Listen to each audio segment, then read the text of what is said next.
শশা পার দিন শেষ।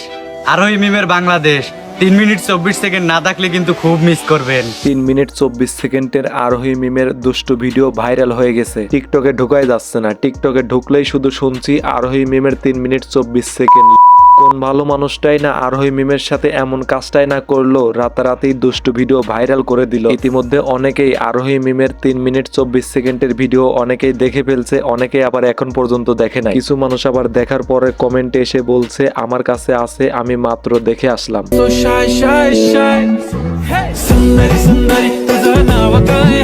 এই ঘটনাটি কতটুকু সত্য, আরোহী মিমের 3 মিনিট 24 সেকেন্ড ভাইরাল হয়েছে, এটা অনেকেই দেখছে। এমন কথাই বলছেন অনেকেই। যারা দেখছে তারা কমেন্টে বলছে আমরা দেখছি। যারা কমেন্টে বলছে দেখছি, তারা কি আসলে সত্যিই দেখছে নাকি মিথ্যে গুজব ছড়াইছে? টিকটকারদের কথা কখনো আমার বিশ্বাস হয় না, কারণ তারা অল্প কিছু লাইক ভিউর জন্য কখন কার নামে কোন দুর্নাম বের করে দেয় তার ঠিক নাই। যেহেতু এখন পর্যন্ত আরোহী মিমের 3 মিনিট 24 সেকেন্ডের সেই ভিডিওটি আমি দেখি নাই, এই কারণে এখন পর্যন্ত শিওর নিয়ে বলতে পারছি না এই ঘটনা সত্যি নাকি। তবে আমার কাছে মনে হচ্ছে এই ঘটনাটি সত্যিও হতে পারে। যারা কমেন্ট করছে তারা তো আর মিথ্যা বলে নাই, তারা দেখছে জন্যই তো কমেন্টে বলছে আমরা দেখছি। যারা এখন পর্যন্ত 3 মিনিট 24 সেকেন্ডের সেই ভিডিওটি দেখেন নাই, তারা অতি শীঘ্রই দেখতে পাবেন যদি এই ঘটনাটি সত্যি হয়। আর যারা আপনারা বলছেন আরোহী মিমের ভিডিওটি দেখছেন, তারা সত্যিই কি আসলে আরোহী মিমের ভিডিওটি দেখছেন নাকি কমেন্ট করবেন।